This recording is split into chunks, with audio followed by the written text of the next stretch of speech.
सातवें और आखिरी चरण के लिए प्रचार का शोर थम चुका है। 1 जून को 57 सीटों पर वोट डाले जाने हैं, जिनमें पीएम मोदी की वाराणसी सीट समेत कई हाई प्रोफाइल सीटें शामिल हैं, जहां दिग्गजों के लिए साख का सवाल ये सीटें बनी। वाराणसी में नरेंद्र मोदी बनाम कांग्रेस से अजय राय के बीच में मुकाबला है। गोरखपुर में रवि किशन बनाम समाजवादी पार्टी से काजल निषाद के बीच में लड़ाई है। ये आप गोरखपुर में जो दिलचस्प लड़ाई है उसके ग्राफिक्स देख रहे हैं। मिर्जापुर की बात कर लेते हैं, जहां पर अपना दल से अनुप्रिया पटेल के खिलाफ राजेंद्र बिंद का मुकाबला है। वहीं गाजीपुर सीट की बात करें तो यहां पर बीजेपी से पारसनाथ राय हैं और समाजवादी पार्टी से अफजाल अंसारी के बीच टक्कर देखने को मिली। वहीं घोसी में एनडीए सहयोगी एसबीएसपी से अरविंद राजभर बनाम सपा के राजीव राय के बीच में फाइट है। यानी इस आखिरी चरण में बड़े बड़े दिग्गजों की प्रतिष्ठा दांव पर लगी हुई है। इसी पर आपको एक रिपोर्ट दिखाते हैं।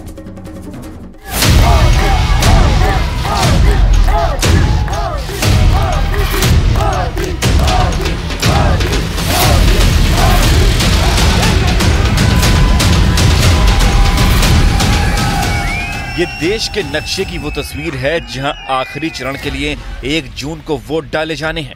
इन सीटों में उत्तर प्रदेश की 13 सीटों पर, पंजाब की भी 13 सीटों पर, पश्चिम बंगाल की 9 सीटों पर, बिहार की 8, ओडिशा की 6, हिमाचल प्रदेश की 4, झारखंड की 3 और केंद्रीय शासित प्रदेश चंडीगढ़ में मतदान होना है। लेकिन इन 57 सीटों में कुछ ऐसी सीटें भी हैं जिन पर पूरे देश की नजरें टिकी हैं। सबसे पहले जिक्र करते हैं उत्तर प्रदेश का, जहां वाराणसी, गोरखपुर, बलिया, मिर्जापुर, गाजीपुर जैसी सीटें शामिल हैं। बीजेपी की तरफ से दावा किया जा रहा है कि 400 पार का जो दावा किया जा रहा है वो सच साबित होकर रहेगा।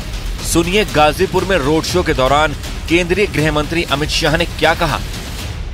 400 पार हो, 4 तारीख को जनता को मालूम पड़ा, क्योंकि हम उत्तर प्रदेश और देश हमारी सीटों का रिकॉर्ड तोड़े।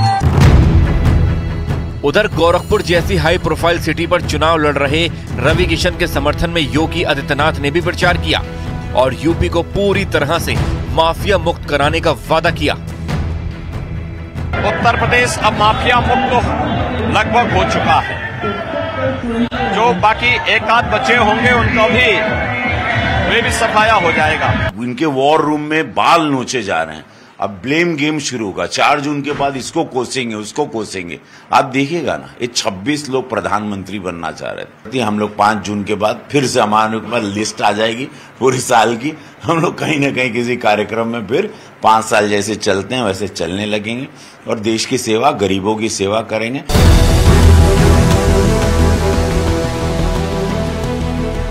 उधर वाराणसी सीट को लेकर कांग्रेस के अजय राय का कॉन्फिडेंस अलग ही लेवल पर पहुंच गया। हम तो लगातार लगे हैं ना, हमारे कार्यकर्ता देखिए, हमारे दिन रात लोग लगे हैं। हमारे इस बार जनता चुनाव लड़ रही है। जनता सबसे आगे है, जनता लड़ रही है। और वो तो लीड बढ़ाने की बात है कि इस बार सबसे बड़ी लीड वो वक्त बताएगा। कह तो रहे कि 14 नहीं रुके, 19 नहीं रुके, 24 में क्यों रुक रहे हो भाई बनारस में। आखिरी चरण की जंग में हिमाचल प्रदेश की हमीरपुर सीट और मंडी पर लोगों की नजरें टिकी हैं, क्योंकि हमीरपुर से बीजेपी के अनुराग ठाकुर चुनाव लड़ रहे हैं, जबकि मंडी से कंगना रनौत पहली बार चुनाव में अपनी किस्मत आजमा रही हैं। जबकि पश्चिम बंगाल में सबकी नजरें डायमंड हार्बर से चुनाव लड़ रहे अभिषेक बनर्जी पर हैं और बिहार की काराकाट सीट से भोजपुरी स्टार पवन सिंह भी निर्दलीय चुनाव लड़ रहे हैं। यानी आखिरी चरण का ये रण दिग्गजों की किस्मत का फैसला करने वाला है।